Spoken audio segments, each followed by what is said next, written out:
Hi friends, welcome to కబుర్లు with Janu YouTube ఛానల్కి. London మహానగరంలో మన పార్వతీశంకి ఎలాంటి అనుభవాలు ఎదురయ్యాయో తెలుసుకుందామా? పదండి నాతో పాటు మరొక భాగంలోకి. టీ తీసుకున్న తర్వాత నా చరిత్ర సవిస్తరంగా చెప్పమని రాజు అడిగాడు. అసలు మీది ఏ ఊరు అన్నాడు. నేను మొగల్తుర్రు అన్నాను. ఏమిటి మొగల్తుర్రే? మాకు దగ్గర వాడవేనన్నమాట. ఆ ఊళ్ళో మా బంధువులు కూడా చాలామంది ఉన్నారు. మాది పూర్వం పోడూరులే అన్నాడు. తరువాత నా సంగతంతా వివరంగా నేను చెప్పగా సావధానంగా విన్నాడు. నాకేదైనా గది చూసి పెట్టి కాలేజీలో చేర్పించి సహాయం చేయమని కోరాను. అలాగే, తప్పకుండా చేస్తాను. ఇదో పెద్ద సహాయం ఏమిటి? పరదేశంలో మనం ఒకరికొకరు సహాయం చేసుకోకపోతే పరాయి వాళ్ళు ఎవరు చేస్తారు?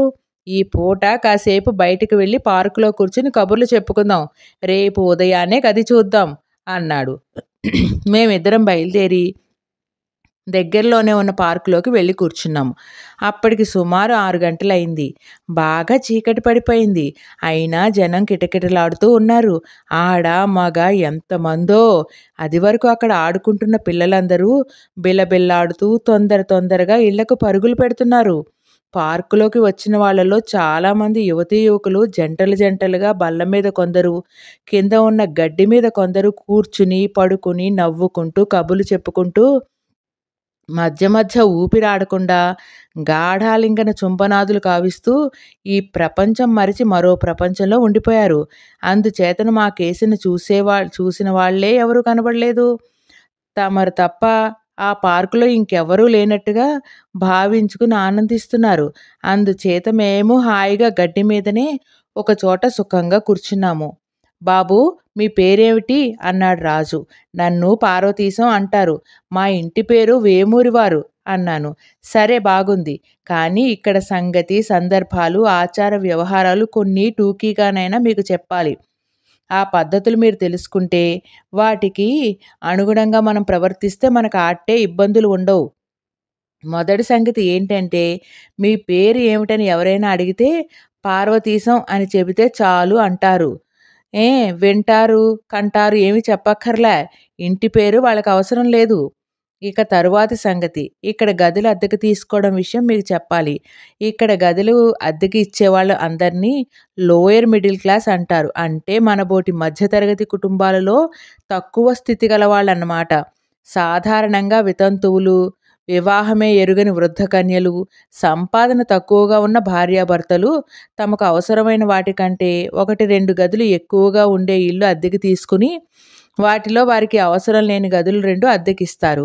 ఆ గది కుర్చీలు, సోఫాలు వగైరాలతో అలంకరణ కూడా చేసి ఉంటుంది. అంటే 3-4 కుర్చీలు, ఒక సోఫా, ఒక టేబులు, ఒక మంచం, పరుపు, దానిమీద తలగడలు, పక్క దుప్పటి, కప్పుకోవడానికి రగ్గులు, తుడుచుకోవడానికి తువ్వాళ్ళు కూడా ఉంటావన్నమాట. గది అద్దె వాటన్నిటినీ కలుపుకునే అన్నమాట. అంతేకాదు, తువ్వాళ్ళు, సబ్బులు కూడా వాళ్ళే ఇస్తారు.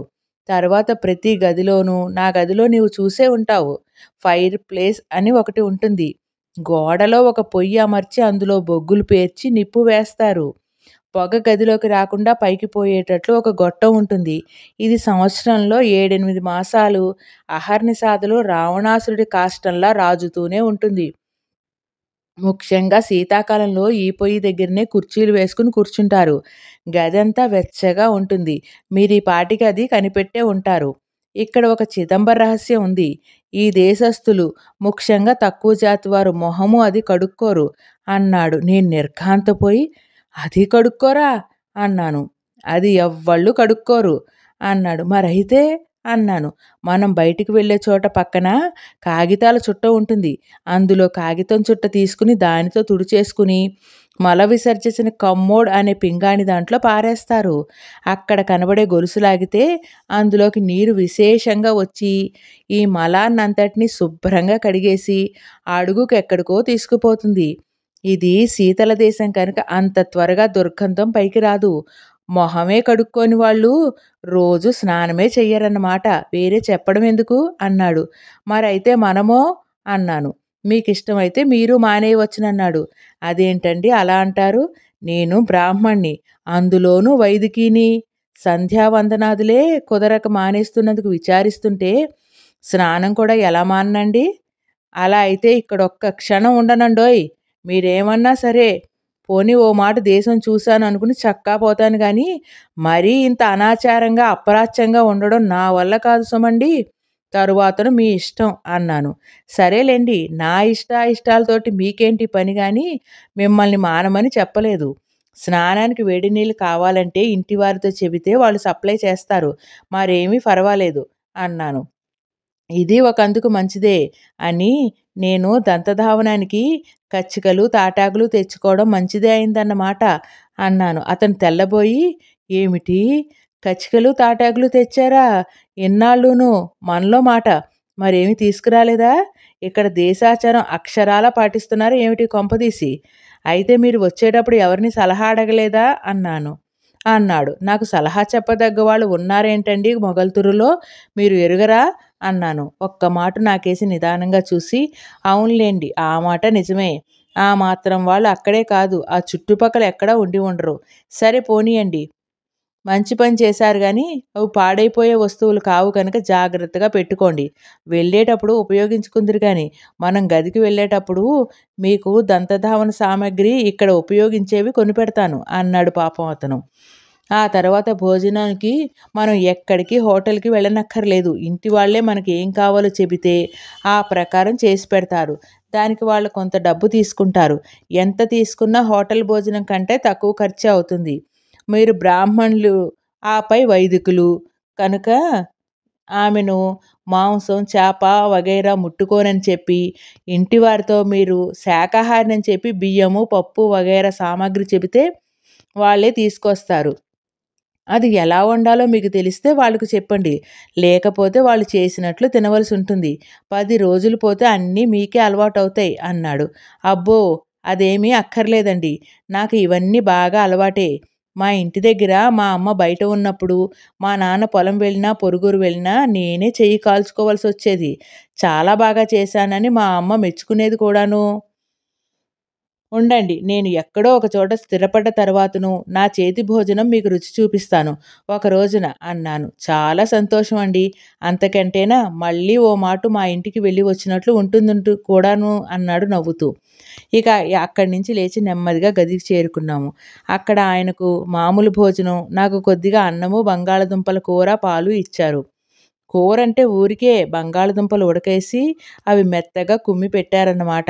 నాకు కావలసిన పప్పు, పచ్చికారము దాని మీద చల్లుకోవాలని మా మిత్రుడు చెప్పాడు. ఈ ధర్మ సూక్ష్మం ఇదివరకే గ్రహించాను అన్నాను. భోజనాల తర్వాత అక్కడ సోఫా మీద 2 తలగళ్ళు, 2 రగ్గులు రైల్లోకి మళ్ళీ ఇంటావిడ తీసుకొచ్చి పడవేసింది. అతను మర్యాదగా నేనీ పూట సోఫా మీద పడుకుంటాను. మీరు నా మంచం మీద పడుకోండి అన్నాడు. అబ్బెబ్బే! ఎంత మాట! నేను సోఫా మీద పడుకోగలను. నాకు బాగా అలవాటే అన్నాను. నా జీవితంలో చాలా భాగం సోఫాల మీదే పడుకోవడం అలవాటైనట్లుగా చెప్పాను. అతను మరికొంచెం బలవంతం చేసినా నేను ఒప్పుకోలేదు. సోఫా మీద కూడా ఎంతో సుఖంగానే ఉంది. మరికొంచెం సేపు పిచ్చాపాటి మాట్లాడుకుని నేను సోఫా మీద, అతను మంచం మీద ఒరిగాము. ఎడింబరలో మొదటి రాత్రి సుఖస్వప్నాలు కంటూ గడిపాను. ఆ రాత్రి రాజు ఇంట్లో సుఖంగా నిద్రపట్టింది. ఎన్నెన్నో చిత్ర విచిత్రమైన కలలొచ్చాయి. ఎక్కడెక్కడికో తేలిపోతున్నట్లు అనిపించింది. ఆకాశంలో పెద్ద చేపల్లాంటివి ఏవో ఎగురుతున్నట్లు కనబడింది. నక్షత్రాలెంతో దగ్గరగా కనబడ్డాయి. ఇంకేమిటో వింతలు అనేకం కనబడ్డాయి. మెలకువ వచ్చేటప్పటికి ఏమీ లేదు. ఆ కనబడ్డవి లేకపోవడం సరికదా, వాటిని గురించి ఎవరికైనా చెబుదామంటే జ్ఞాపకాలైనా మిగల్లేదు. ఇంటి దగ్గర అలవాటు చొప్పున బాగా పెందలాడే మెలకువ వచ్చింది. రాజు గాఢ నిద్రలో ఉన్నాడు. లేపుదామా అనుకున్నాను. కానీ పడుకున్నవాడిని ఇప్పుడు లేపి చేసేది మట్టుకు ఏమున్నదని లేపలేదు. కిటికీ దగ్గరకు వెళ్ళి బయటకు చూస్తే ఇంకా జనసంచారం ఏమీ లేదు. చీకటిగానే ఉంది. అందుకని నేను వచ్చి మళ్ళీ పడుకున్నాను. ఈ మాట నిద్ర రాలేదు కానీ ఏవో ఊహలు కళ్ళు అస్పష్టంగా తలలో తిరగడం మొదలుపెట్టాయి. ఈ దేశమేమిటో, ఇక్కడ మనుషులేమిటో, వాళ్ళ ఆచార వ్యవహారాలేమిటో ఏమీ తెలుసుకోకుండా గుడ్డెద్దు చేలో పడ్డట్టు ఏ ఆలోచన లేకుండా బయలుదేరి చక్కా వచ్చాను. వచ్చి అప్పుడే వారం రోజులైనా ఇంతవరకు ఏమీ అంతుపట్టలేదు. నేను కొత్తవాడినైనా, చిన్నవాడినైనా అంతా సర్ అని ఎంతో గౌరవంగా మాట్లాడుతున్నారు. ఇక్కడ పురుషుల కంటే స్త్రీజనం ఎక్కడ చూసినా ఎక్కువగా కనబడుతున్నారు. వాళ్ళకేమీ నదురు బెదురు ఉన్నట్టు కనబడలేదు. నడి వీధులంట, షాపుల్లోనూ, రైళ్ళలోనూ ఒళ్ళు విరుచుకుని అందరినీ ఆ తోసుకుని తిరగడం చూస్తే నాకు భయంగాను, వింతగాను ఉంది. రేపొద్దున నేను వీధిలోకెళ్ళినా, స్కూల్లో చేరినా వీళ్ళు కూడా అక్కడ తయారవుతారు కాబోలు. దూరాన్నించి చూస్తేనే కొంత బెదురుగాను, కొంత సిగ్గుగాను ఉంది. వాళ్ళస్తమాను మీద మీదకి వస్తే క్లాసులో ఈ పక్కని, ఆ పక్కని వీళ్ళే తయారవుతే మాస్టర్లు చెప్పేది వినడం ఎలాగా? ఆ విన్నది తలలో నిలుపుకోవడం ఎలాగా? ఈ ఆడాళ్ళతోటి ఎలాగైనా కొంత చిక్కొచ్చేట్టుంది. చూద్దాం ఏం జరుగుతుందో. తినబోతూ రుచి అడగడం ఎందుకు? పైన భగవంతుడు ఎలాగూ ఉన్నాడు. ఈ వేళైనా గది దొరుకుతుందో దొరకదో. లేకపోతే ఎలాగా? రాజు నెత్తిన ఎన్నాళ్ళు కూర్చోటం? అయినా దొరక్కేం చేస్తుంది? ఇంత పెద్ద పట్టణంలో ఇన్ని భవంతుల్లో ఈ బ్రహ్మచారికి దొరక్కపోతుందా? ఎటొచ్చి బ్రహ్మచారులను తీసుకోమంటే తప్పు. అయినా ఇక్కడేమి అటువంటి ఇబ్బంది ఉంటుంది అనుకోను. ఇలా ఏవేవో వెర్రి ఆలోచనలతో సతమతమవుతుంటే బాగా వెలుతురొచ్చింది. మా గది తలుపుల మీద నెమ్మదిగా ఎవరో కొట్టిన చప్పుడయింది. నేను ఈ దేశంలో ఉన్న సంగతి మర్చిపోయి వస్తున్నా అని ఇంటి దగ్గర కేకేసినట్టు కేకేశాను. దాంతో రాజు ఉలిక్కిపడి లేచి ఏవండీ ఏమిటి కలవరిస్తున్నారు అన్నాడు నవ్వుతూ. కలవరింత కాదండి, అవతల నుంచి ఎవరో తలుపు కొట్టిన చప్పుడైతే అలవాటు చొప్పున వస్తున్నానని కేక వేశాను. మీకు నిద్రాభంగం అయినట్టుంది అన్నాను. మరేం పర్వాలేదులేండి, ఎలాగూ తెల్లారింది కదా. మనల్ని లేపడానికి ఇంటి ఆవిడ అలా తలుపు కొట్టింది. అది ఆవిడకి మామూలు. ఇప్పుడు ఆవిడే కాదు, ఇక్కడ ఆచారం ఏంటంటే ఇంట్లో వాళ్ళైనా పరాయి వాళ్ళైనా తలుపు దబదబా బాదకుండా వేళ్ళతోటి నెమ్మదిగా టక్ టక్ మని 2 సార్లు కొడతారు. మనం అప్పుడు ఎస్ అని కానీ కమిన్ అని కానీ ఇంట్లో వాళ్ళమైతే అనాలి. పై వాళ్ళు ఎవరైనా వచ్చారంటే కమిన్ ప్లీజ్ అనాలి. దయచేసి లోపలికి రండి అన్నమాట. ప్రతిదానికి ఎదుటివాళ్ళు పిన్నలైనా పెద్దలైనా వయస్సుతో నిమిత్తం లేకుండా అందరినీ అన్నిటికీ ప్లీజ్ అని థ్యాంక్ యూ అని అనడం ఇక్కడ మర్యాద. ఈ మాటతో వాళ్ళెంతో సంతోషిస్తారు. మనం చాలా మర్యాదస్తులుగా చలామణి అవుతాం అని చెప్పి లేవండి ముఖాలు కడుగుదాం అన్నాడు. నేను రాత్రి సరిగా చూడలేదు కానీ రాజు ఓ వదులుగా ఉండే ఏ ఒక కోటు లాంటిది తొడుక్కున్నాడు. ఇప్పుడు లేవడంతోటే పాదాల వరకు ఉండే పెద్ద కోటు ఒకటి తొడుక్కున్నాడు. దానికి బొత్తాలు లేవు. నడుముకు ఒక పట్టు కుచ్చుల తాడు బిగించాడు. అది వింతగా తోచింది. అలా ఆశ్చర్యంతో చూస్తుంటే దీన్ని డ్రెస్సింగ్ గౌన్ అంటారు. లోపల వేసుకున్న షరాయి చొక్కాని పైజమా అంటారు. మనం సూటుతోటే రాత్రుళ్ళు కూడా ఉంటే మనకంత సుఖంగా ఉండదు. పైగా అది నలిగిపోతుంది కూడాను. ఇక్కడ సూట్లు అస్తమానం తడపడానికి దానికి వీలుండదు. మనలాంటి వాళ్ళకు ఒకటో రెండో సూట్లు చలికాలానికి, 1, 2 సూట్లు వేసవికాలానికి కుట్టించుకుంటే 1, 2 సంవత్సరాలు గడపవచ్చు. ఇంటి దగ్గర ఉన్నంతసేపు రాత్రి గానీ, పగలు గానీ ఈ పైజామాలు వేసుకుంటే మనం ఎలా కూర్చున్నా, ఎలా పడుకున్నా ఇబ్బంది ఉండదు. సూట్లు ఊలువి, పైజామాలు నూలువి. ఇవి ఇష్టం వచ్చినట్టు తడుపుకోవచ్చు లేదా చాకలికి వేయొచ్చు. మీరు కూడా 2 జతలు ఇలాంటివి కొనుక్కోవాలి. ఇవి కొనుక్కున్నప్పుడు ఇంట్లో వాళ్ళకైనా, పై వాళ్ళకైనా ఆడవాళ్ళు వస్తే ఈ పైజామాలతో కనపడకూడదు. వాళ్ళు పైనుంచి తలుపు కొట్టగానే చటుక్కున ఈ డ్రెస్సింగ్ గౌన్ తీసుకుని నడుం బిగించుకుని మరీ తలుపు తీయాలి. ఇంకో సంగతి, ఇంట్లో ఉన్నంతసేపు మేజోళ్ళు, జోళ్ళు తొడగక్కర్లా. కానీ జపాన్ శాండిల్స్ అనగా ఒక మోస్తరు మన ఆకు చెప్పుల్లాంటివి తేలికవి, వెచ్చనివి అమ్ముతారు. ఇంట్లోనైనా అవి లేనిదే తిరగకూడదు. ఇక్కడ మర్యాదలివి. ఇలా కబుర్లు చెప్పుకుంటూనే మేం దంతధావనం చేసే లోపున ఒక పనిపిల్ల, పిల్లంటే పిల్ల కాదులేండి, ఒక 20 ఏళ్లుంటాయి, లోపలికి వచ్చి నేను సోఫా మీద వేసుకున్న పక్క తీసేసి రాజు పడుకున్న మంచం మీద దుప్పటి తీసి దులిపి మళ్ళీ వేసింది. గదంతా తుడిచింది. తుడవడం కూడా వింతగానే ఉంది. చీపురు పుచ్చుకుని వంగుని తుడవడం పద్ధతి లేదు. 4, 5 అడుగుల కర్రకి బ్రష్ లాంటిది, దాంతోటి నిలబడే తుడవడం. చిత్రమేమిటంటే ఊరికే మర్యాదకి తుడిచిందన్న మాటే కానీ ఎక్కడా దుమ్మే లేదు. మన ఊళ్ళో అయితే రోజుకి 3 మాటలు తుడిచినా కావలసినంత దుమ్ము. ఎక్కడి నుంచి వస్తోందో తెలీదు. తరువాత ఇంకొక 10 నిమిషాల్లో మేము ఏది చెప్పకుండానే మాకు ఉభయులకి పలహారాలు, టీలు తెచ్చి ఇచ్చింది. మేము ఆ కార్యక్రమం ముగించుకుని వీధిలోకి వెళ్ళే దుస్తులు ధరించి బయటకొచ్చాం. వచ్చేటప్పుడు తలుపులు దగ్గరగా వేసి వచ్చాడు రాజు. వీధిలోకి వచ్చిన తర్వాత నెమ్మదిగా రాజుని అడిగాను. తలుపు తాళం వేయకుండా వస్తున్నావే అని. ఏం పర్వాలేదు. ఇక్కడ తలుపు తాళం వేసి పెడితే చాలా తప్పుగా భావిస్తారు. ఇంటి వాళ్ళ మీద మనకు నమ్మకం లేదని, వాళ్ళని అగౌరవపరుస్తున్నామని ఇక్కడ వాళ్ళు అనుకుంటారు. అంచేత ఎప్పుడూ తాళం వేయనక్కర్లేదు. ఇక్కడ తాళం వేయవలసిందల్లా సాధ్యమైనంత వరకు నోటికే గాని గదికి అవసరం లేదు. ఇక నా నివాసానికి అన్వేషణకు బయలుదేరాం. ఎక్కే గుమ్మం, దిగే గుమ్మం, టూలెట్ అని బోర్డు కట్టిన వాళ్ళు కూడా మమ్మల్ని చూసి ఖాళీ లేవండి, వెరీ సారీ, చాలా విచారిస్తున్నాం అనేవారు. ఏ ఇంటికి వెళ్ళినా తలుపు తీసేవాళ్ళు, పలకరించేవాళ్ళు, సమాధానం చెప్పేవాళ్ళు ఆడవాళ్లే. అప్పటికప్పుడే మగాళ్ళు బయటికి వెళ్తుంటారు కాబోలు అనుకున్నాను. కొన్ని చోట్ల గదులు మరీ చిన్నగా, ఇరుకుగా ఉండడం చేత నచ్చలేదు. కొన్ని చోట్ల ఇల్లు, ఇల్లాలు కూడా చాలా అసహ్యంగా ఉండి అక్కడ నిలవబుద్ధి పుట్టలేదు. 1-2 చోట్ల అంతా బాగున్నా అద్దె చాలా ఎక్కువన్నాడు రాజు. ఇలా 1 గంట వరకు తిరిగి తిరిగి కాళ్ళు బరువులెక్కిపోయి అడుగు తీసి అడుగు పెట్టలేని స్థితిలో భోజనం వేళకి ఇంటికి చేరుకున్నాం. గది దొరకదేమో అని నిరుత్సాహపడ్డాను. రాజు పాపం అది గ్రహించి, మీరేం మొహమాట పడకండి, తొందరపడకండి, ఈ వేళ కాకపోతే రేపు దొరుకుతుంది, రేపు కాకపోతే ఎల్లుండి దొరుకుతుంది, వారం రోజుల దాకా మీరు నాతో ఉండొచ్చు. మీకు ఇబ్బంది ఏమోనని సందేహిస్తున్నాను తప్ప మరేం లేదు. నాకేమీ ఇబ్బంది లేదు. మీకు ఇంకో మంచం లేకపోవడం ఒక్కటే లోటన్నాడు రాజు. మరేం పర్వాలేదులేండి, మిమ్మల్ని శ్రమ పెట్టడం జరుగుతోందని బాధపడుతున్నాను అన్నాను. ఇంటికి చేరుకుని భోజనాలు ముగించుకుని కాసేపు విశ్రమించాం. ఇలా 2-3 రోజులు తిరగ్గా ఎలాగైతేనే ఒక గది దొరికింది. బాగానే ఉంది కూడాను. కూర్చునే గదికి చేర్చి ఒక చిన్న పడక గది కూడా ఉన్నది. అందులో పెద్ద మంచం, దాని మీద 2 పరుపులు, 2-3 రగ్గులు, దుప్పట్లు, తుడుచుకోవడానికి 2 తువ్వాళ్ళు సమస్తం అక్కడే ఉన్నాయి. కూర్చునే గదిలో ఒక సోఫా, 2 పరుపుల కుర్చీలు, భోజనానికి టేబులు, దాని దగ్గర 2-3 కుర్చీలు, పక్కన పుస్తకాలు వగైరాలు పెట్టుకోవడానికి చిన్న అల్మారా లాంటిది ఒకటి ఉన్నాయి. గదిలో అమర్చిన చలి కాచుకునే పొయ్యి వగైరాలన్నీ కూడా ఎంతో అందంగా ఉన్నాయి. మన దేశంలో ధనికులైనా సరే ఎరగని ఈ పరుపులు, సోఫాలు, కుర్చీలు ఇక్కడ ప్రతి సామాన్యుని గృహంలోనూ ఉండడం చాలా ఆశ్చర్యం అనిపించింది. ఇంటి యజమానురాలికి 2 కూతుళ్ళు, కొంచెం పెద్దవాళ్లే ఉన్నారు. నేను వెంటనే రాజు సహాయంతో నా సామాను తెచ్చుకుని నూతన గృహప్రవేశం చేశాను. ఈ దేశానికి వచ్చి వారం రోజులే అయినా అప్పుడే నాలో కొన్ని మార్పులు వస్తూ ఉండడం గమనించాను.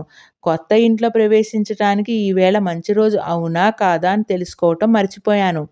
తరువాత జ్ఞాపకం వచ్చినా ఇక్కడ ఎవరిని అడుగుతాం, ఎవరు చెబుతారు? ఎవరినడిగినా అందరూ నవ్వుతారు కూడాను. పైగా ఈ దేశంలో పంచాంగాలు గట్రా ఉన్నట్లు తోచదు. అందుచేత అక్కడ అందరికి మళ్ళీని అన్ని విషయాల్లోనూ సర్దుకుపోవలసిందే. ఈ గొడవ మా నాన్నకి తెలిస్తే ఎంత హంగామా చేసేవాడో. ఏ దేశంలో ఉన్నప్పుడు ఆ దేశ ఆచారాలు అవసరమైనంత వరకు అనుసరించకపోతే లాభం లేదు అని నాలో నేనే నవ్వుకున్నాను. నా పడక చుట్ట విప్పవద్దని, దాని అవసరం ఈ దేశంలో ఉన్నన్నాళ్ళు ఉండదని రాజు సలహా చెప్పాడు. తానే పాపం బజారుకు తీసుకెళ్ళి పడక దుస్తులు, 2 పైజమాలు, ఆకు చెప్పులు, డ్రెస్సింగ్ గౌను కొనిపెట్టాడు. పైన ఎలాగో డ్రెస్సింగ్ గౌన్ వేసుకోక తప్పనప్పుడు లోపల మామూలుగా పంచె కట్టుకుంటే ఏమి అన్నాను. పోనిద్దురు, ఈ బాధ మనకెందుకు, పంచె రోజు మనం తడిపి ఆరేసుకోవడానికి ఇక్కడ వీలుండదు కదా. చాకలికి వేస్తే ఇది ఏమిటో, ఎలా ఉతకాలో, ఏం చేయాలో కూడా తెలియక వాడు కంగారు పడతాడు. అందుకని ఇక్కడ ఈ స్థితి అవలంబిస్తే సరిపోతుంది కదా అన్నాడు రాజు. ఆ పూట నుంచే కొత్త సంసారం ప్రారంభమైంది. ఇంటి ఆవిడకు నేను మాంసాహారిని కానని, అందుకని నాకు కావలసిన బియ్యం, పప్పు, కొంచెం చింతపండు, మిరపకాయలు వగైరా సామాన్లన్నీ రాజు నేను కలిసి ఒక జాబితా తయారు చేసి ఇచ్చాం.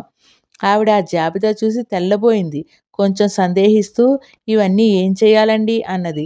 మీరు తీసుకొస్తే మా స్నేహితుడు అన్నీ చెబుతాడు. ఎలా చెయ్యాలో అతనే మీకు చేసి చూపిస్తాడు. మా వంట చూద్దురుగాని, కాస్త రుచి కూడా చూద్దురుగాని అన్నాడు రాజు నవ్వుతూ. ఆవిడ వెళ్ళిపోయింది. మా రాజు కూడా లేచి, ఇంక నేను వెళ్తాను, మీకేం కావలసినా నన్ను అడగండి, నేను చెబుతా అన్నాడు. ఇక నేను వెళ్తాను, గుడ్ లక్, మీకు శుభమవుగాక అని కరచాలనం చేసి వెళ్ళిపోయాడు. ఇంటి ఆవిడ సామాన్లన్నీ తెచ్చి, ఇవి ఏం చేయాలో చెప్పండి అని అడిగింది. అన్నం వండగలవా అన్నాను. పర్వాలేదు, వండగలను అంది.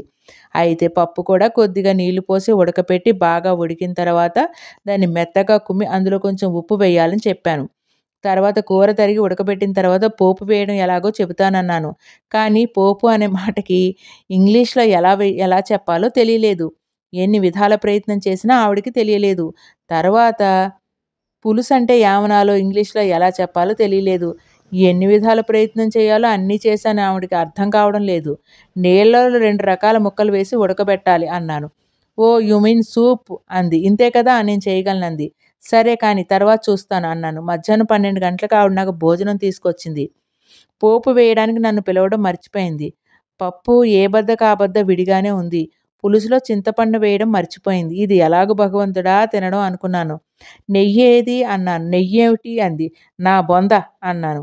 ఏమిటి అంది. మరేం లేదులే సారీ అని కొంచెం వెన్న తీసుకొచ్చి పెట్టమన్నాను. ఆ పూటకి అవి అక్కడ బల్ల మీద పెట్టి పుడ్డింగ్ అనబడే పాయసం కూడా పెట్టి ఆవిడ వెళ్ళిపోయింది.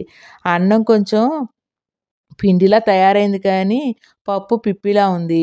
కూరలోను, పులుసులోనూ కూడా ఆవిడ ఉప్పు వేయలేదు. కడుపు మండుతుంటే ఏం చేయను? అదే ఎలాగో మింగాను. సాయంత్రం టీ తీసుకుంటుండగా రాజు వచ్చాడు. ఏవండీ మీ సంసారం ఎలా ఉంది? అన్నాడు నవ్వుతూ. కొత్త కాపురం కదండీ! ఇంటావిడకి అన్నీ మొదటి నుంచి క్రమేణా చెప్పాలి అన్నాను. అన్నీ వద్దులెండి. వంట వరకు చెబితే చాలు అన్నాడు రాజు. కాసేపు బయటికి వెళ్ళి కాలేజీ ఉన్న చోట చూసి దగ్గరలోనే ఓ పార్క్ ఉంటే అందులో వెళ్ళి కూర్చున్నాం. కబుర్ల మధ్యను మీ చదువు విషయం ఏమిటి అన్నాడు. మీ సలహా ఏమిటని నేను అడిగాను. మీకు ఇంగ్లీష్ భాషా జ్ఞానం బొత్తిగా తక్కువగా ఉంది కనుక ఇక్కడ ముందు ఒక ప్రైవేట్ మాస్టర్‌ని పెట్టుకుని 3, 4 మాసాలు చదువుకుని వేసవి సెలవుల తర్వాత ఎంట్రన్స్ పరీక్ష ఉంటుంది. దానికి కూర్చుని పాస్ అయితే వెంటనే ఎంఏలో చేరవచ్చు. ఆ తర్వాత మీ ఓపికను బట్టి లా పరీక్ష కూడా అనగా బారిస్టర్ కూడా చదవవచ్చు అన్నాడు. మర్నాడు మా ఇంటావిడికి వంట, వార్పు నేర్పడానికి ప్రయత్నం ప్రారంభించాను. నేను దగ్గర కూర్చుని మన పద్ధతిలో వంట ఎలా ఉంటుందో తెలిసి తెలియని విషయాలను వచ్చీ రాని భాషలో చెబుతూ ఉంటే ఆవిడ, కూతుళ్ళు కూర్చుని ఒక్కటే నవ్వుకోవడం మొదలెట్టారు. నవ్వితే వాళ్ళ మూతే వంకరపోతుంది. నాకేమని నా పాఠం నేను సాగించాను. అన్నం సరిగా అత్తెసరికి పదునుగా వండడం ఎలాగో నేర్పాను. ముద్దగా పప్పు చేయటం ఎలాగో చూపించాను. అది మన గోదావరి జిల్లా వాళ్ళ జన్మ హక్కు. తర్వాత బంగాళాదుంప కూర వండించాను. ఉడికిన తర్వాత పోపు వేద్దామని మిరపకాయలు తుంపి, ఆవాలు అవి జాగ్రత్త చేసుకుని చూసేటప్పటికి నూనె లేదు. మరి నూనె లేకపోతే ఎలాగా అన్నాను. ఇక్కడ కొవ్వే గాని మామూలు నూనెలు ఏవి దొరకవండి అంది. సరే రేపటి సంగతి ఆలోచిద్దామని ఆ పూట కొంచెం వెన్న కాచి సామెత చెప్పినట్లు అప్పుడు కాచిన వెన్నతో తిరగమోత వేయించాను. ఆ ఘాటుకు వాళ్ళు తట్టుకోలేక ఉక్కిరిబిక్కిరయ్యారు. తర్వాత పులుసు ముక్కలుగా పెట్టి అందులో ఉడికిన తర్వాత చింతపండు నీళ్లు పోసి పిసుకుతుంటే వాళ్ళకి వింతగా కనపడింది. చేత్తోటి పిసక్కుండా చెంచాతో నొక్కి ఆ రసం తీసుకోకూడదా? అడిగింది ఇంటావిడ. తీసుకోవచ్చు. కానీ పూర్తిగా అందులో రసం తీయటం కష్టం. ఇది సులువైన మార్గం అని చెప్పినా వాళ్ళకి అట్టే నచ్చలేదు. ఏది ముఖ్యంగా తినే వంటకాలేవి సాధ్యమైనంత వరకు చేతితో తాకకుండానే చెయ్యాలని వాళ్ళ ఉద్దేశం. సరే ఎలాగో ఆ పూటకి వంట అయిందనిపించి ఆ వంటకాలు మీరు కూడా రుచి చూడనని పప్పు, కూర, పులుసు వాళ్ళకి కూడా కొంచెం ఇచ్చి నా గదిలో సాపాటు నేను చేశాను. తరువాత క్రమేణా ఆవిడే ఓ రకంగా చేసి పెట్టడం నేర్చుకుంది. మన పప్పు చాలా బాగుందన్నది. పులుసు కూడా బాగానే ఉంది కానీ ఆ కారం మేము తినలేమంది. తరువాత అంత చింతపండు కూడా ఇక్కడ తినడం మంచిది కాదంది. కావలిస్తే మాకు మళ్ళీనే పలచగా సూప్ చేసుకుని అందులో కొంచెం నిమ్మరసం వేసుకోవచ్చు అంది. ఆ సలహా బాగానే ఉందనుకున్నాను. కొన్నాళ్ళు ఎలాగో ఇలా తంటాలు పడ్డా మనం అన్ని రుచులకు అలవాటు పడ్డవాళ్ళం కనుక మన ఊరగాయల మీదకి దృష్టి పోయింది. మా రాజుని సలహా అడిగాను దీనికి ఏదన్నా ఉపాయం చెప్పమని. నేను అప్పుడప్పుడు ఇంటికి రాసి తెప్పించుకుంటాను. ఈవేళో రేపో రావాలి. రాగానే మీకు కొంత వాటా ఇస్తాను అన్నాడు. కొత్తగా నేర్చుకున్న విద్య జ్ఞాపకం వచ్చి థ్యాంక్ యూ అన్నాను. రాజు నవ్వి ఊరుకున్నాడు. తర్వాత నేను రాజు మర్నాడు కాబోలు ఊళ్ళోకెళ్ళి యూనివర్సిటీ చూసి వచ్చాము. అది చూసి నేను ముగ్ధుడినైపోయాను.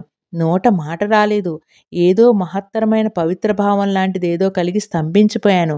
2 నిమిషాల్లో తెలివి తెచ్చుకుని లోపలికి వెళ్ళి రాజు సహాయంతో క్లాసు గదులు, లైబ్రరీ, పరీక్షా హాలు, సభ జరిపే చోట్లు, అధికారుల కచేరీ గదులు అన్నీ చూస్తుంటే ఒకదానికంటే ఒకటి ఎంతో గొప్పగా కనిపించాయి. ఈ ఆశ్చర్యంతో తలమునకలై ఇంటికి చేరుకున్నాను. సాయంకాలం నెమ్మదిగా రాజు నాకు ఒక ప్రైవేట్ మాస్టర్‌ని కుదిర్చిపెట్టాడు. ఆయన నాతో ఎంతో సావకాశంగా, నెమ్మదిగా మాట్లాడాడు.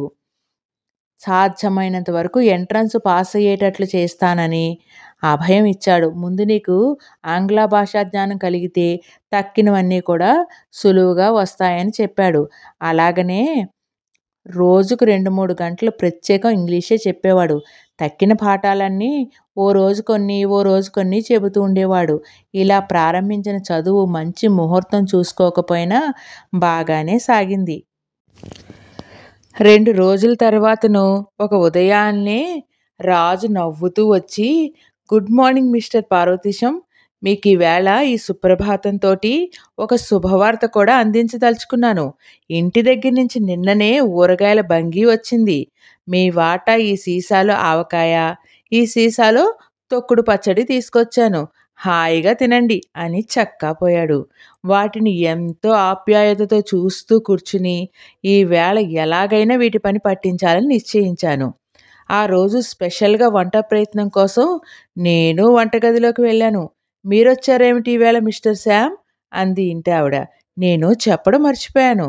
నా పేరు ఆవిడ ఉచ్చరించలేక సౌలభ్యం కోసం శామ్ అని పిలవడం మొదలుపెట్టింది. "పోనీలెండి, మీ ఇష్టం. ఎలా పిలిచినా సంతోషం" అన్నాను. ఆ రోజున అప్పట్నించి ఆ ఇంట్లో అందరికీ నేను శామ్‌నై ఊరుకున్నాను.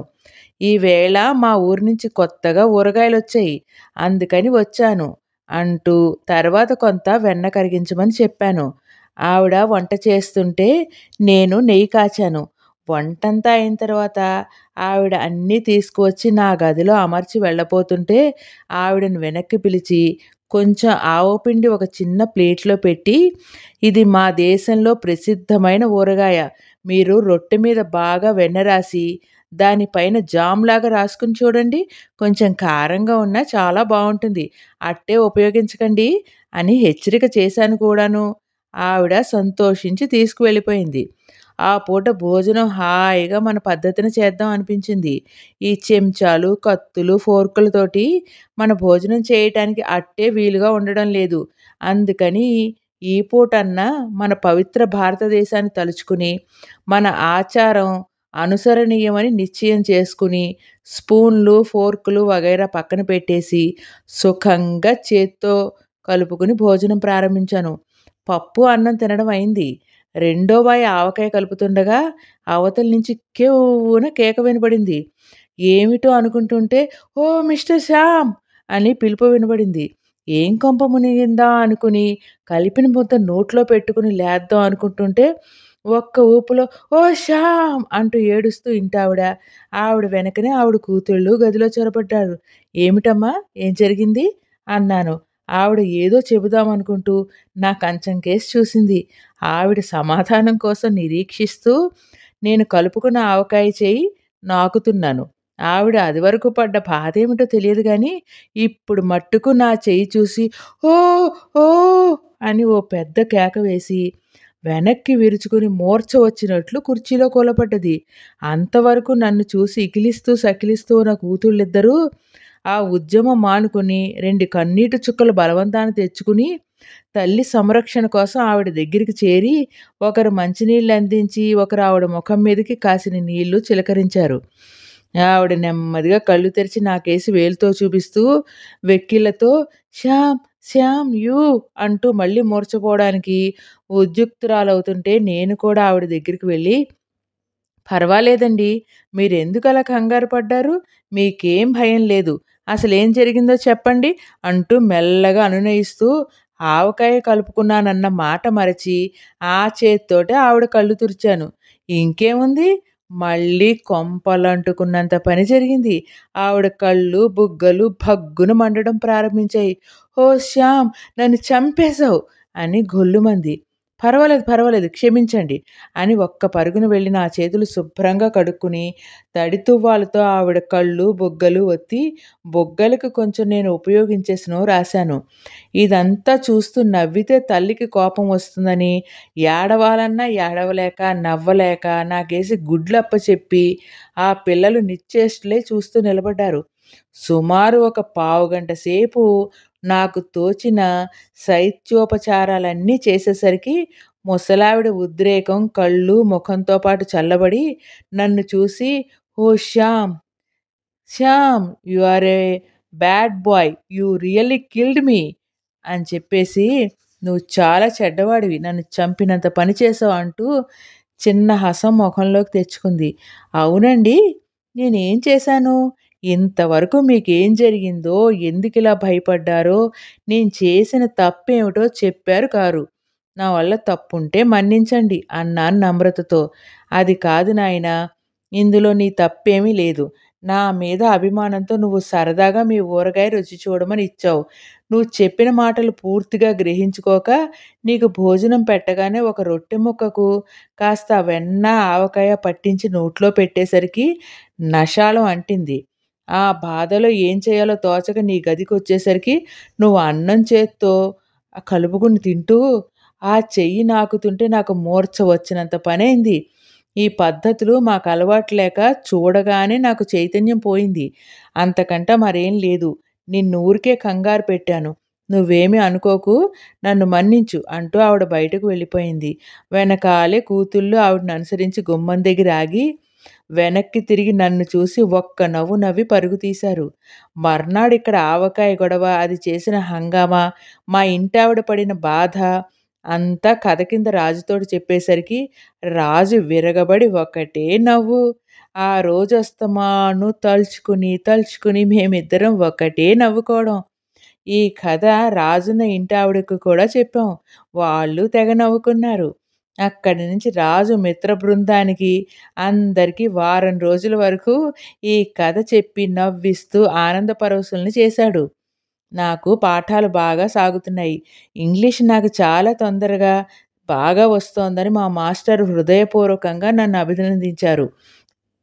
మా రాజు కూడా ఈ శుభవార్త విని చాలా సంతోషించాడు.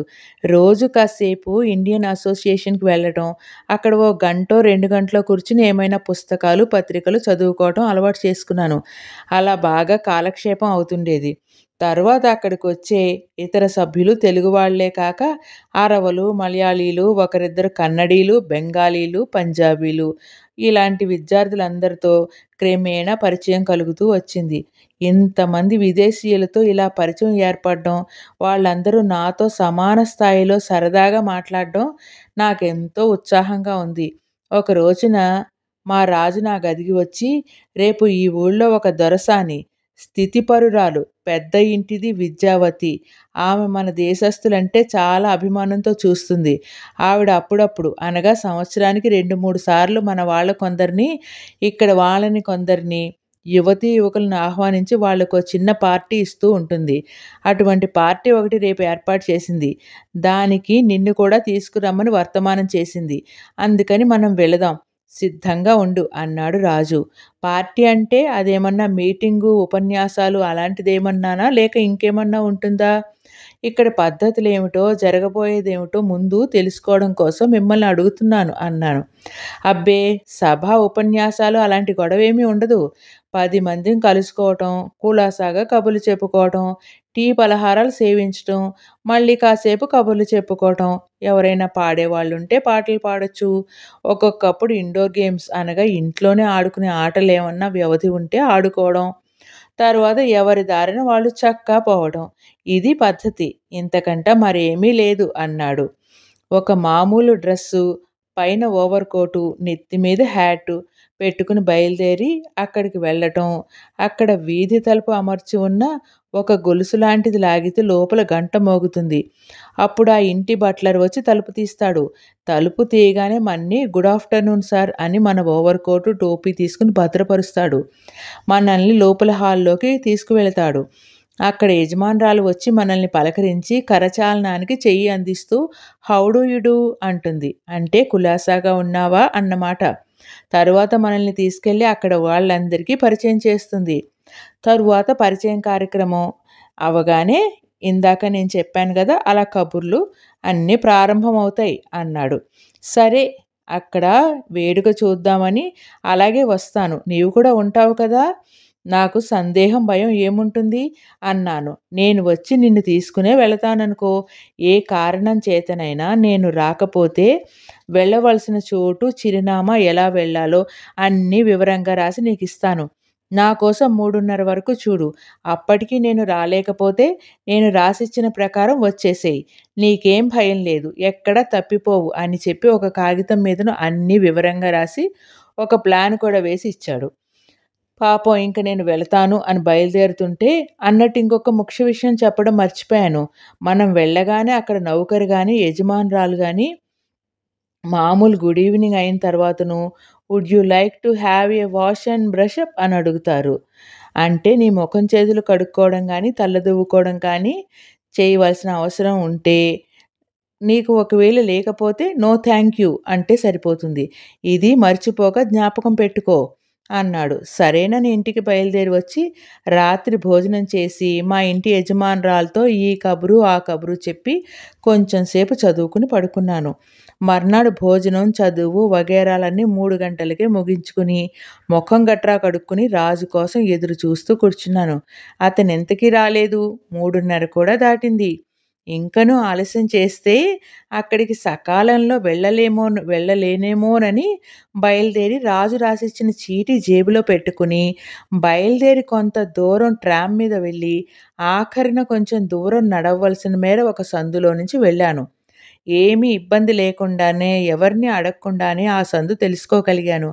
ఇంకనూ వారింటికి ఒక ఫర్లాంగ్ ఉందనగా మనం అక్కడికి వెళ్ళిన తర్వాతను వాళ్ళేదో అడగడం, మనం వాళ్ళ స్నానాల గదిలోకి వెళ్ళటం ఎందుకని ఆ సందు నిర్జనంగా ఉండి అప్పటికే మసక చీకటిగా ఉండడం మూలాన ఆ రోడ్డు వారను లఘుశంక కానిచ్చి వారింటికి వెళ్ళాను. ఇదే ఇల్లని నిశ్చయం చేసుకుని గొలుసు లాగాక నౌకరొచ్చి తలుపు తీశాడు. నన్ను పలకరించి నా కోటు, టోపీ అడిగి తీసుకుని హాలులో ఉన్న వంకీల స్టాండ్‌కి తగిలించాడు. నన్ను లోపలికి తీసుకెళ్తుంటే గబగబా తొందరగా రాజు వచ్చాడు. మేమిద్దరం కలిసి హాల్లోకి వెళ్ళాము.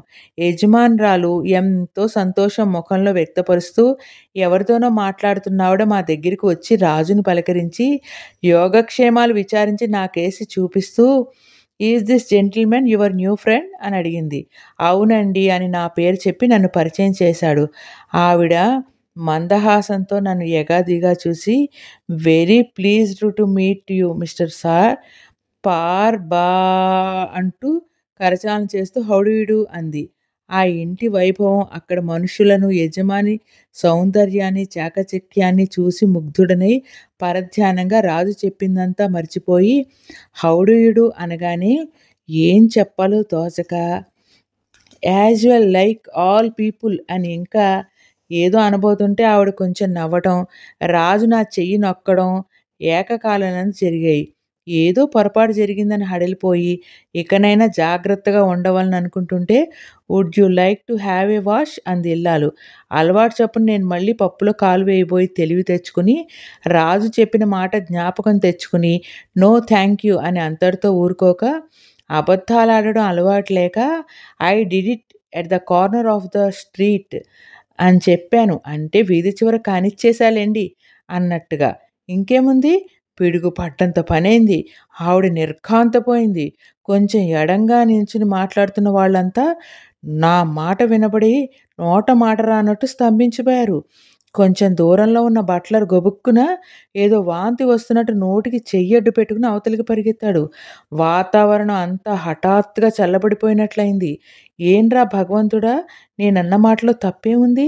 వాళ్ళు ఎందుకలా గడ్డగట్టుకుపోయారు అని గజగజలాడుతూ కళ్ళ నీళ్ళే పర్యంతమై గుడ్లప్పచెప్పి చూస్తుంటే యజమానురాలే ముందు తేరుకుని తెలివి తెచ్చుకుని అందరికేసి ఒక్కసారి చూచి ఒక చిరునవ్వుతో వాళ్ళందరికీ చైతన్యం కలిగించి very good mister Shyam, very good, come along, బాగున్నదండి, చాలా బాగుంది, రండి అని నన్ను అక్కడ అందరికీ రాజు సహాయంతో పరిచయం చేసింది. కొద్ది క్షణాల్లో అందరూ మామూలు ధోరణిలో పడ్డారు. కానీ నా బెదురు మట్టుకు వదల్లేదు. ఎలాగో పలహారాలయ్యేదాకా కూర్చున్నాను. తరువాత తరుణం కనిపెట్టి నాకు చదువుకోవాల్సిన పనున్నది, నేనింక వెళతాను అన్నది. బాగా చీకటి పడ్డది. ఒక్కడువు వెళ్ళగలవా, లేకపోతే నేను సాయం రానా అన్నాడు రాజు. అబ్బెబ్బే అక్కర్లేదు, నేను నెమ్మదిగా వెళ్తాను, పర్వాలేదు అని బయటకు వచ్చేసి నా బసకు చేరుకుని అక్కడ జరిగిన విశేషాలు ఏంటని మా ఇంటి ఆవిడ అడుగుతూ ఉంటే మరేమీ లేదని పరధ్యానంగా సమాధానం చెప్పి పుస్తకం తీసుకుని కూర్చున్నాను. నా మనస్సు సరిగా లేదని గ్రహించి ఆవిడ ఏమీ మాట్లాడకుండా చక్కాపోయింది. వెళ్ళిన చోట ఏదో అబాస్ చేశానని తెలుసుకున్నాను. అది ఏమిటో మట్టుకు తెలియలేదు. రాజు పాపం ఇదేదో తన తప్పైనట్లు చాలా బాధపడ్డట్టు కనబడింది. సరే ఏం చేస్తాం అనుకుని చదువుకుందామని ప్రయత్నిస్తే చదువు సాగక దీన్ని గురించి ఆలోచిస్తూ ఎంతోసేపు కూర్చున్నాను. ఇంక పడుకుందామని ఆలోచిస్తుండగా రాజు చక్కా వచ్చాడు.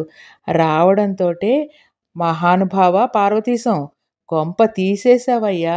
నేనన్ని విధాల చెబితే ఆఖరికి ఇలా చేశావేమిటి?" అన్నాడు. నేనక్కడ దృశ్యాలు, ఆ ఇంటి శుభ్రత, ఆ ఏర్పాట్లు, యజమానురాలి రూపురేఖా విలాసాలు చూస్తూ మీరు చెప్పినవన్నీ మర్చిపోయాను. నేను చేసిన పొరపాటేమిటో ఇప్పటికీ తెలియరాలేదు. కానీ ఏదో పెద్ద పొరపాటే చేసి ఉంటానని మాత్రం తెలుసుకున్నాను. ఏం చెయ్యను, మన్నించు అన్నాను. పర్వాలేదులే, నీవు కొత్తవాడివి, చిన్నవాడివి. ఇక్కడి పద్ధతులు ఇంకా నీకు తెలియవని వాళ్ళు గ్రహించుకున్నారులే. మరేం పర్వాలేదు. Would you like to have a wash అంటే నో థ్యాంక్ యూ అన్నావు. బాగానే ఉంది. అంతటితో ఊరుకోక వీధి చివరన కానిచ్చానని చెప్పడం ఎందుకయ్యా? నువ్వెక్కడ చేశావో, ఎలా చేశావో, నించునా, కూర్చునా అని ఏమన్నా నిన్నడిగింది కనుకనా? ఇలాంటివన్నీ ఇక్కడ సంఘంలో చాలా అసభ్యాలుగా పరిగణించుతారు. అంతకంటే ఏమి కొంప మునగలేదు. పర్వాలేదులే, దానికోసం ఏం బెంగ పెట్టుకోకు అన్నాడు. ఆలస్యం అయిపోయింది. పోతాను, మళ్ళీ రేపు కలుసుకుందాం అని చక్కా పోయాడు. నేను వెళ్ళిన మొదటి టీ పార్టీ ఇంత గమ్మత్తుగా నడిచింది కదా అని నేను నవ్వుకుంటూ మంచం మీద వాలాను. మర్నాడు పొద్దున గతరాత్రి జరిగిన సంగతంతా రాత్రే మర్చిపోయాను. నా అవశిష్టాలు తీర్చుకునేసరికి మామూలు పద్ధతిన ఇంటి ఆవిడే కాకుండా ఆవిడ చిన్న కూతురు నాకు పలహారం తీసుకొస్తోంది. బల్ల మీద పెట్టింది. నేను ఇదేమిటా అనుకున్నాను. ఓ అమ్మాయి కూడా నన్ను చూసి కొంచెం సిగ్గుపడుతూ తల వంచుకుని చిరునవ్వుతో గుడ్ మార్నింగ్ మిస్టర్ శ్యామ్, మా అమ్మకి ఇవాళ కొంచెం బద్ధకంగా ఉంది. అంచేత మీ పలహారం నేను తీసుకొచ్చాను. మరేమీ అనుకోరనుకుంటాను అంది. నేను నవ్వుతూ అయ్యో వెర్రిదానా, అనుకోవడానికేముంది ఇందులో? చాలా సంతోషం. అంటే మీ అమ్మకు బద్ధకంగా ఉన్నందుకు కోసమా? నువ్వు తీసుకువచ్చినందుకు సంతోషం. అలాగా అండి, నేను తెస్తే మట్టుకు సంతోషం ఎందుకు? అంది ఏమీ ఎరగనట్లు. అబ్బే మరేమీ లేదు. నువ్వు మీ అక్క కూడా నన్ను చూసి బెదురుగా దూరంగా ఉంటే నాకు అదో మోస్తరుగా ఉంది. అంతా చిన్నవాళ్ళం కదా! నన్ను చూసి భయపడ్డట్టు ఎడమెడంగా ఉండడం నాకు అట్టే అంత నచ్చటం లేదు అన్నాను.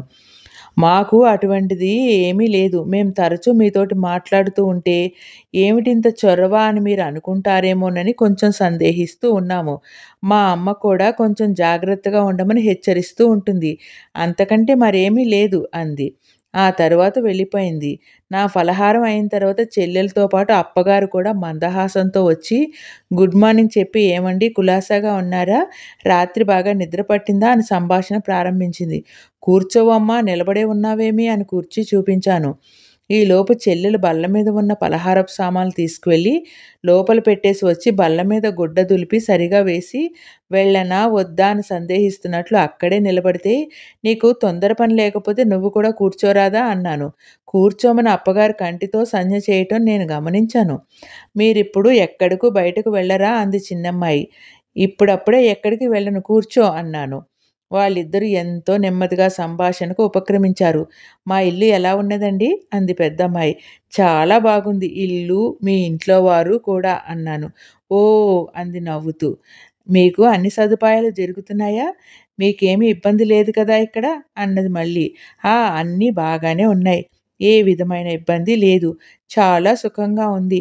ఎటొచ్చి మధ్యన ఏమీ కాలక్షేపం కాక ఒంటరితనం చేతనో ఏదో మా ఊరు ఇల్లు జ్ఞాపకం వస్తూ ఉంటుంది. అప్పుడు మట్టుకు మనసు కొంచెం వికలం అవుతూ ఉంటుంది అన్నాను. మరి ఎప్పుడూ ఆ మాట చెప్పారు కారేమి? మేము వచ్చి కూర్చుని ఏవో కబుర్లు చెబుతూ ఉండేవాళ్ళము. మీకు కాలక్షేపంగానూ బెంగ లేకుండానూ ఉండేది కదా అన్నది చిన్నమ్మాయి. మీకు తీరికైనప్పుడు సరదాగా ఉన్నప్పుడు ఊరు చూడటానికి లేకపోతే పిక్చర్ హౌస్కో తీసుకువెళ్తాము. మేం కావలిస్తేను అన్నది పెద్దమ్మాయి బెదురు తీరినట్లు. ఓహ్, ఇది సంగతి అనుకున్నాను నేను. వాళ్ళకు చనువిస్తే అస్తమాను ఇక్కడే కూర్చునేటట్లున్నారు. నా చదువు చంకనాగినట్టే ఉంటుంది అనుకున్నాను. అలాగా, చాలా సంతోషం. మీకు తీరికైనప్పుడు తప్పకుండా వెళ్దాము. నాకు ఈ పరీక్ష అయ్యే వరకు కొంచెం హడావిడిగా ఉంటుంది అన్నాను. అంతటితో వాళ్ళు అవతలికి వెళ్తారేమో అనుకున్నాను. అలా కదిలే సూచనలేమీ కనబడలేదు. నిన్న సాయంత్రం ఎక్కడికి వెళ్ళారండి? ఏదైనా పిక్చర్కా అంది పెద్దమ్మాయి. పిక్చర్ లేదు, గిక్చర్ లేదు. పార్టీకి వెళ్ళాను. వారెవరో పిలిచారని మా స్నేహితుడు తీసుకువెళ్ళాడు అన్నాను. పార్టీకే అమ్మ దొంగ చెప్పారు కారు అంది కళ్ళు పెద్దవి చేసి చిన్నమ్మాయి. నువ్వు అప్పుడు ఎందుకు అడగలేదు? అడిగితే అప్పుడే చెప్పేవాడిని అన్నాను నవ్వుతూ. ఇంతలో అక్కడ ఏం జరిగిందండి? ఏమిటి విశేషాలు? చెప్పండి అంది బతిమాలుతున్న ధోరణిలో పెద్దమ్మాయి. చెప్పడానికి ఏముంది? నాకు అంతా కొత్త ఊరు, మనుషులు, పద్ధతులు అన్నీ కొత్త. అందుచేతను నేను చెయ్యకూడని పనులు 1, 2 చేశాను. పార్టీలో అనకూడని మాటలు తెలియక అన్నాను. అయినా పాపం మమ్మల్ని ఆహ్వానించిన ఇల్లాలు చాలా మర్యాదగా, నేనేమీ చెయ్యనట్లుగా సర్దేసి నా బెదురు తీర్చింది. తక్కిన వాళ్ళందరూ కూడా నాతో కులాసాగా మాట్లాడారు. అలాగటండి ఎంత పని జరిగింది? మేము కూడా ఉంటే మీకు అన్నీ చెప్పి ఉండేవాళ్ళం. ఇటువంటి ఇబ్బందులేమీ కలగక ఉండేవి అంది పెద్దమ్మాయి నవ్వుతూ. నిజమే, మీరు కూడా ఉంటే నేను వీధిలో ఆ పని చెయ్యకనే పోయేవాడిని అనుకున్నాను లోపల. అసలింతకీ ఏం జరిగిందో చెబుదురు. ఏదో ఒక చిన్న పొరపాటు వస్తే మాత్రం మీరంత సిగ్గుపడాలా ఏమిటి? చెబుదురు అసలేం జరిగిందో అంది లాలనగా. ఎందుకు? అక్కడ జరిగిన పరాభవం చాలకనా? మీ దగ్గర కూడా చెప్పాలా ఏమిటి? అన్నాను. చెప్పాలి, తప్పదు, మాకు వినాలని ఉంది అంది చిన్నగా తన కుర్చీ లాక్కుని. ఏం చెయ్యను? ఏమిటి పిల్లల హంగామా అనుకుని ఒక్క క్షణం మౌనంగా కూర్చున్నాను. అలా సిగ్గుపడక్కర్లేదండి, చెప్పండి పర్వాలేదు అంటూ చిన్నమ్మాయి మళ్ళీ అడిగింది. ఇదెక్కడ గొడవరా భగవంతుడా అనుకుని చెప్పకపోతే వాళ్ళు నిలవనివ్వరు, చెబితే అసలు బతకనివ్వరు అని హడలిపోతూ నెమ్మదిగా తూచా తప్పకుండా ఇంటి దగ్గర నుంచి బయలుదేరింది మొదలు మళ్ళీ తిరిగి వచ్చేదాకా జరిగిన గాథ అంతా తలుచుకుని చెప్పాను. తర్వాత ఏం జరిగిందో, మన పార్వతీశం అక్కడ ఎలా నెగ్గుకొస్తున్నాడో తెలుసుకుందామా? అయితే మీరు కూడా నాతో పాటే పదండి. ఉంటానండి. మళ్ళీ మరో భాగంలో కలుసుకుందాం. నేను, నాతో పాటు మీరు, మనందరం కూడా పార్వతీశంతో కలిసి ఇంగ్లాండ్ దాకా వెళ్ళి మళ్ళీ మన ఆంధ్రదేశం, మన మొగల్తూరు వచ్చేద్దామండి. అందాక మనందరం కలిసి ప్రయాణం చేద్దాం. అందుకే ప్లీజ్ లైక్, షేర్, సబ్స్క్రైబ్.